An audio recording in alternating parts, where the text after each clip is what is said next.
The thing, David, that made the 1960s what it was quite a few fighters.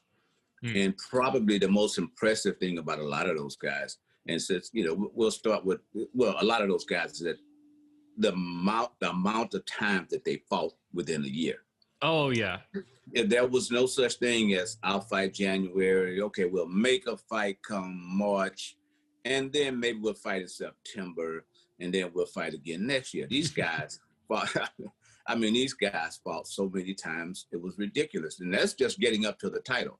Now, the thing about Jose Napoles was this, and the most amazing thing about him, if you watch his footage, you'll notice that he's one of the few fighters that stayed on his toes. He bounced around. That was just, it was like unreal. And he fought, and he beat Curtis Coates.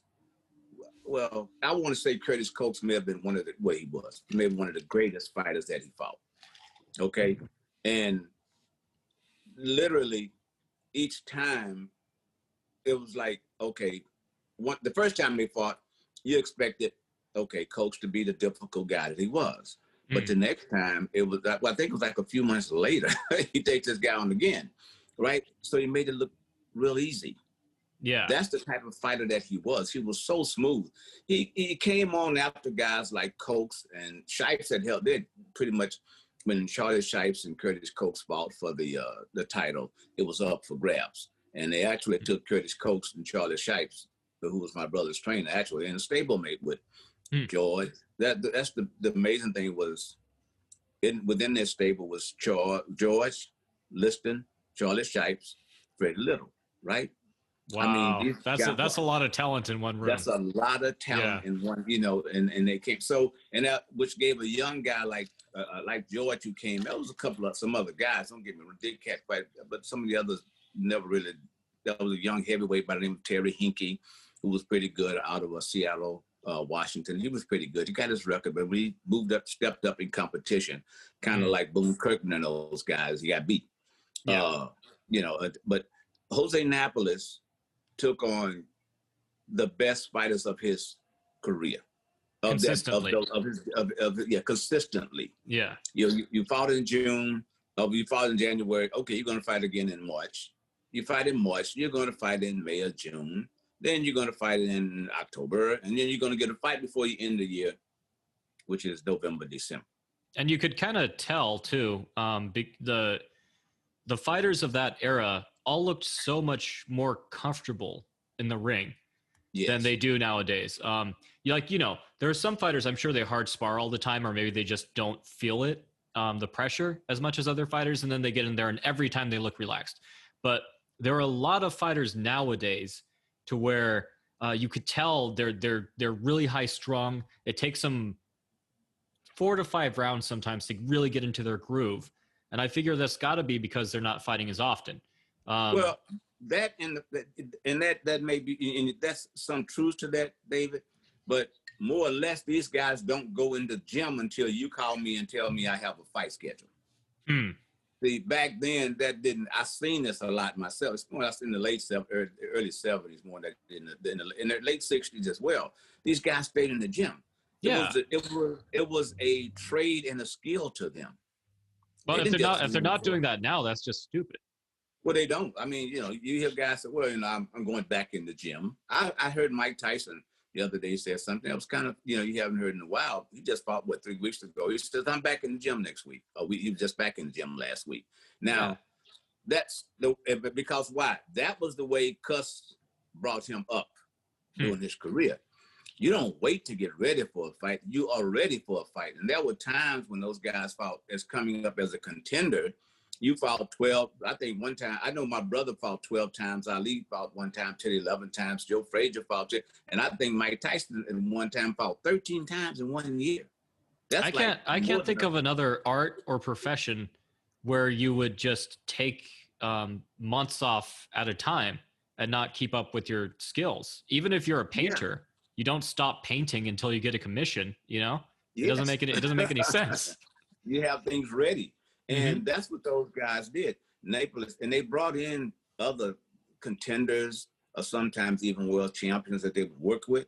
and maybe he was 47, but the other guy may have been 54. Like we're going to talk about like guys like Carlos Monzon before they became world champion, but it was guys like him around, Nino Benvenuti, and other guys that were around doing that weight that they were all perhaps, even though promotions may not be the word, but we could say they were all handled by pretty much the same group of people, which means that you had guys who were strong enough that they had a group of fighters here, like some of the Dundee, one of the Dundee brothers, right? He was that strong.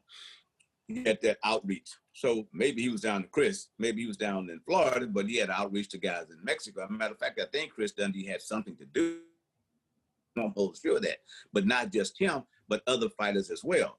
So that was an outreach that all these guys had around the world, because why? You didn't really have the televisions today like you do, where you can get a fight broadcast from over in, it may have been, if it was replayed 3 months ago and you got a chance to see it on television.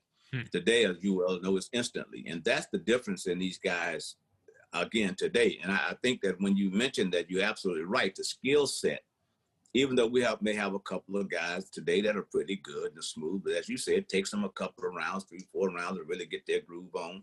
And before you know it, maybe they're out distancing, or they're just either catching up with this other guy, or the fight is getting to be so one-sided, you can tell the difference. Napoles was not one of those kind of guys. I had a chance to see him in the forum with my brother one time, man, and this guy was like the most purest boxer, probably of that general, in the welterweights for sure. Because remember, this was kind of like the end of Sugar Ray Robinson, was kind of like that made his last defenses somewhere in the city in the 60s at that point. So he was like, and he was really, I would almost say, the most unknown of all the fighters. Well, that's surprising. When I looked at him fight, he's so exciting. I find it fascinating when like two great fighters have kind of the same principles that they use, but they do it in drastically different ways. So the way that Napoles changed head slots or foot position with every single punch really reminded me of Lomachenko, but yet the way they do it could not be any different. Like you said, Napoles was really kind of Holyfield-ish in and out footwork, but so many more angles than Holyfield possessed. Usually fighters have like one or two tricks that they like to use. Then they have a number of ways to set it up maybe, but it's just like, okay, I like to bounce in and bounce out an uppercut, like Holyfield, or I like to jab and I like to sidestep and then come over with my right. But Napoles just had like all of those at the same time. And he was kind of like that first change of standard Mexican fighters, Spanish fighters. He didn't go, here I come. Right? You know what I mean? That whole thing of being overly aggressive. No, he was slick. He was slick. If he did do it, you didn't know it, because it was the way he could, like you just gave kind of analogy with Holyfield. He could go in, move this way. You may have thought he was coming at you, but he wasn't going to be there when you got there. So he was able to hit you with something else, slide in, hit you with the hook, step back over, throw his right hand. Those are the kind of things that made him perhaps, and the name itself, that was another guy that was between Condon came later on, but there was a guy, Lamone, right? That was all lightweight, of course. But all of these guys kind of possessed the same a style of fighting. I'm just not going to let you bang on me. I'm going to make you create something while we're in this ring. If you can't figure this out, you're going to be in for a long night or a short night. And that's what Jose Napoles was. Overwhelmed them with just too many different angles, too many different kinds of attacks in too many different places at once. You could see him get frustrated.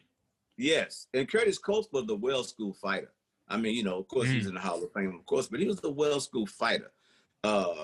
And to see what he did to guys like him, it was just amazing. So when it gets to the point that sometime in boxing, we that's in it, we may come up with these names and we see something, we know, okay, let me see who this guy is.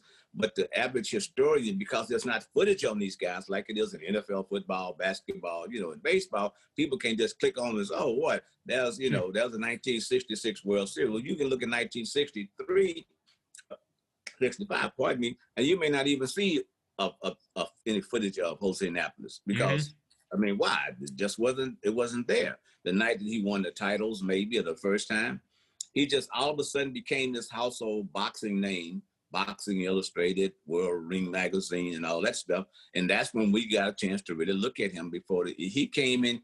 He probably went out just before that whole big thing where television started to come in, Wide World of Sports, CBS Sports, you know, and stuff like that. And that's really why we perhaps forget about and we don't talk about them. I hear all the commentators a lot. This guy's a lot like Sugar Ray Robinson. It's like they run out of names sometimes, you know, Sugar Ray Leonard or something. Because why? They haven't done their homework. And really, that's true. That Lomachenko may be the closest guy to him in these days, where you say a guy that's slick, kind of slick, move and does things and make you pay for it without, you know, what I'm saying is hit without getting hit. So they don't, and a lot of these commentators don't, even the boxers, they haven't done that. Maybe they watched heavyweights, maybe depending on which weight they were in, but most of them couldn't really tell you about the style of Jose Napoles. And plus, you got to work at being that. Oh yeah, that's so many different. It's like he's like a musician that could play a bunch of different styles. Yes. Like, you know, if you so some musicians are really good. They just, you know, they have their basic 4 chords, you know, AC/DC, and they could get up. But then you have some musicians that could just play anything and everything, and that was kind of Napoles. That was Napoles. You bang, I can box, but you know, and then after the guy hits you so many times, you're like, well, let's try boxing a little bit because you hit me too much. And then it's the same. Then he just, as you said before, he's just overwhelmed you, and that was it. Tremendous boxer, tremendous athlete too. I think he also played soccer as well. If I remember reading something about him before. That explains the footwork, then. Yeah. You know, so guys say, hit me with the ball rather than with the fist, though. Jose, I'd rather have that. But tremendous boxer and well deserved, you know, his Hall of Fame inductions as well.